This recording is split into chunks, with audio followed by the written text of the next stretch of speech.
I know. Things move so quickly now. What do you see in your crystal ball as going down this current road? I mean, I know we are destiny, so what we do affects things in the future. But in general terms, what are your new predictions for what's going to happen in the next year, 2 years, 3 years? What's front and center on your radar screen? An intensification by the globalists to try to weld together this collectivist structure that includes the whole planet. And on the other side, the breakdown of that, decentralizing power. I remember the last time we talked on the radio, we talked about this, the decentralization of power. States are going to be screaming to get back more power from the federal government. Countries are going to be wanting to split off from horrendous governments and go back to their decentralized selves.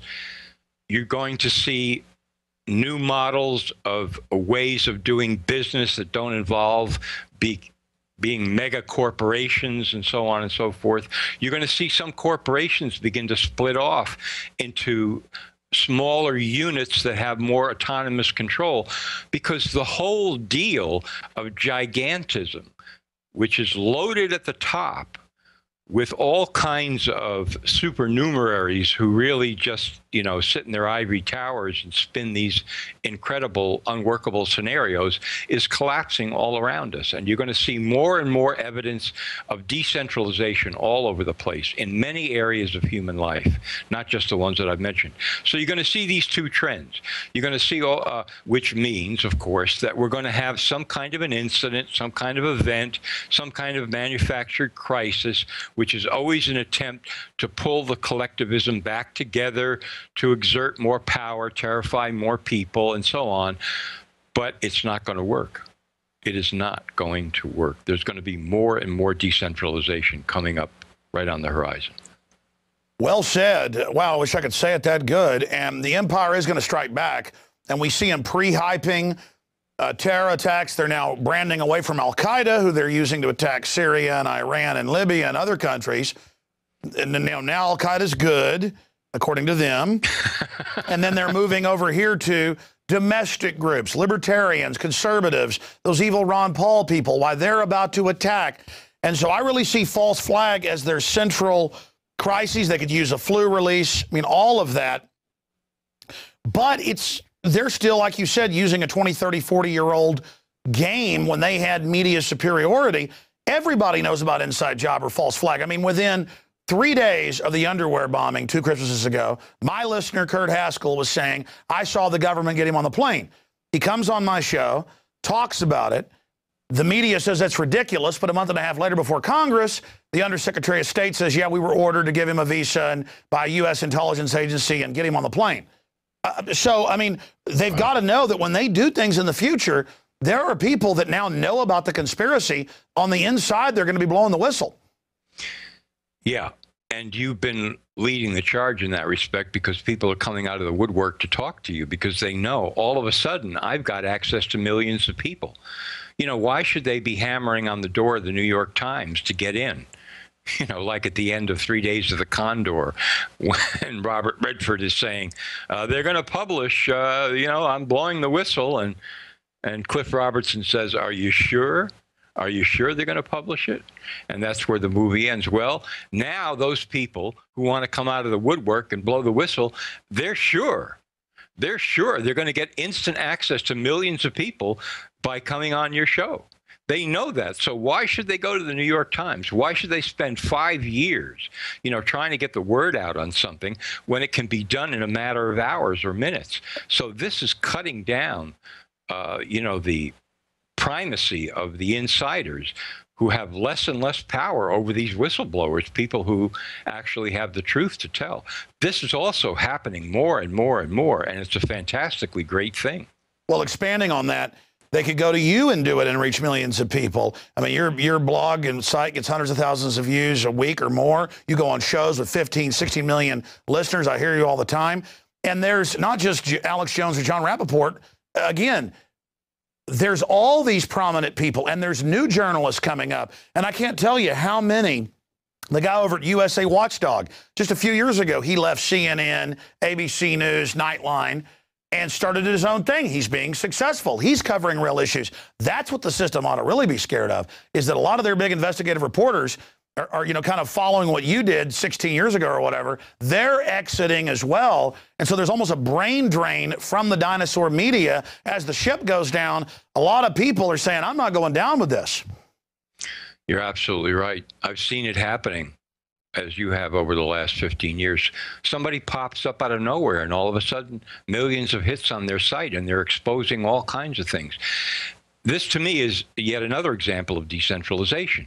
It's the decentralization of information from many, many good sources. And I think, politically speaking, inevitably, what this leads people back to is the Constitution. Because the Constitution was a primary statement of decentralization. That was what it was about. It was about saying, okay, now look, we're going to make a government here, but it's limited. You can't do this and you can't do that, because we know what happens if we gave you the power to do that. We've got the experience of Europe and the monarchies and the church and all of that behind us. We don't want that anymore.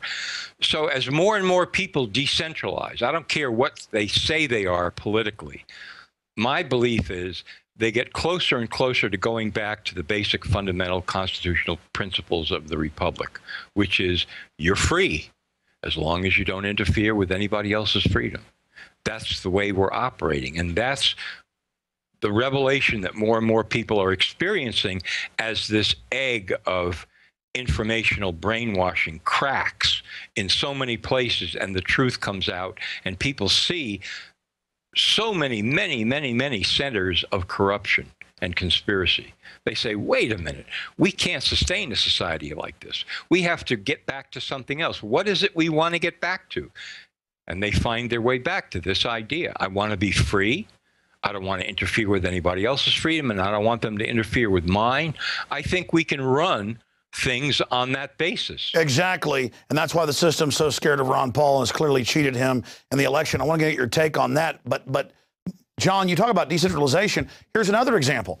They can't just kill a Jon Rappoport or an Alex Jones, because there's now hundreds of people as prominent as we are, thousands who are almost as prominent, hundreds of thousands becoming prominent.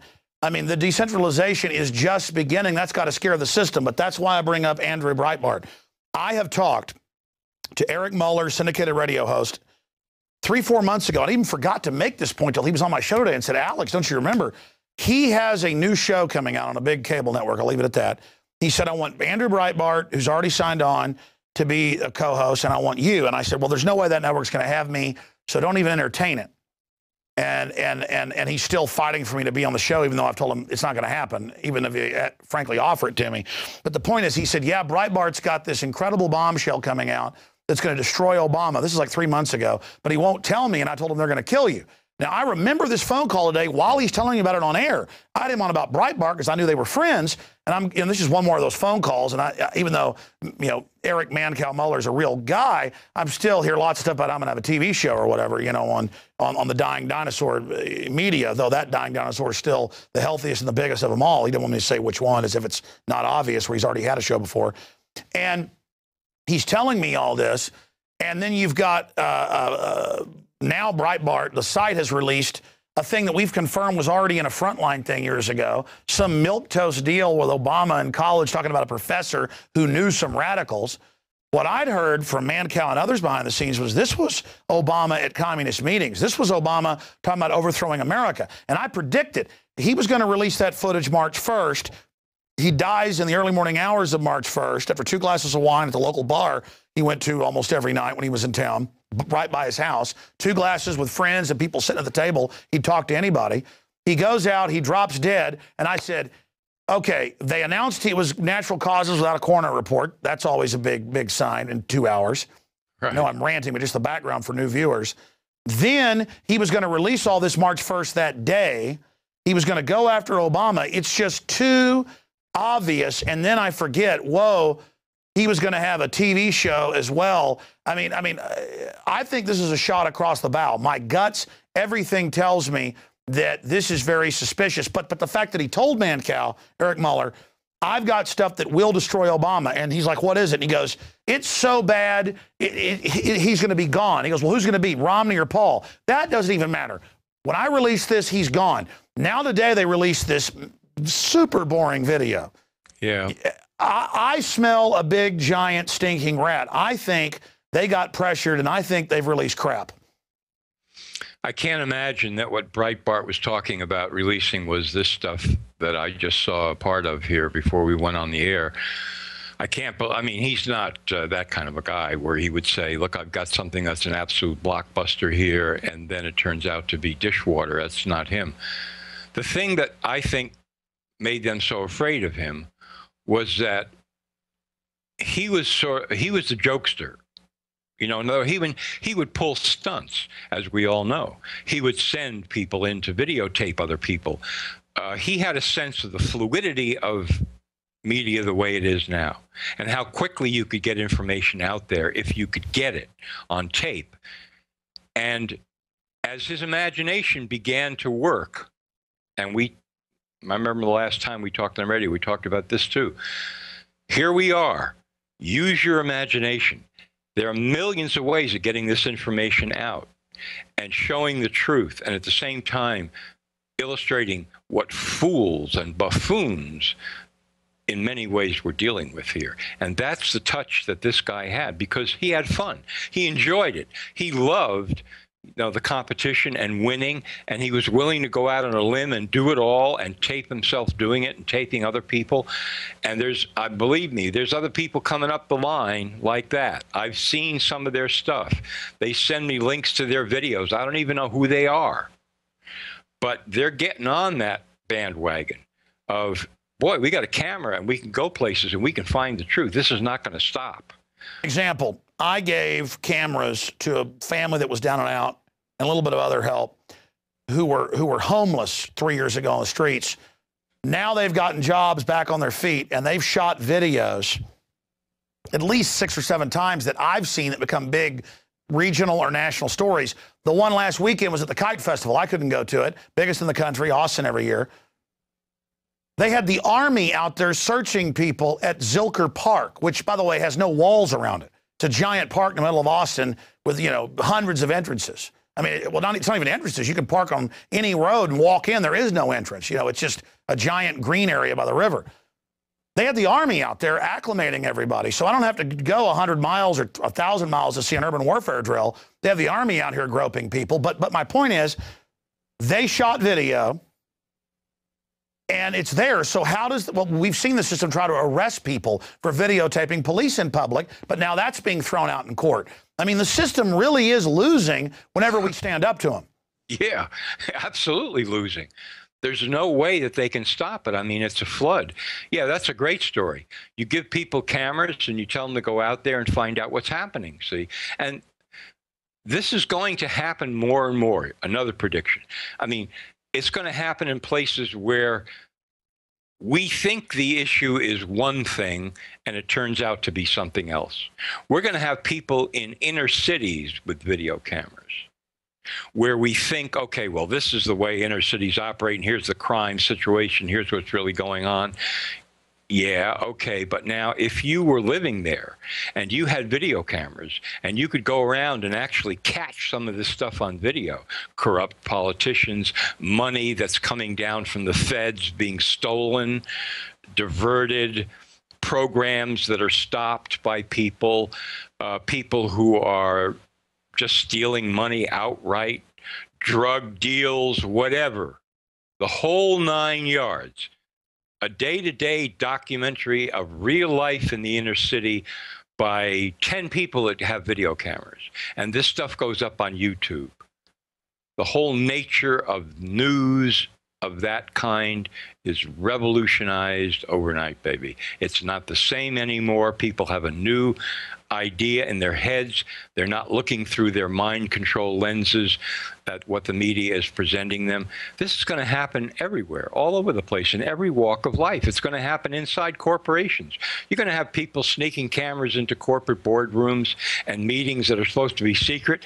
And you're not only going to find out what these people are talking about, you're going to see what robots and androids are alike, up close and personal, it's going to just blow people away.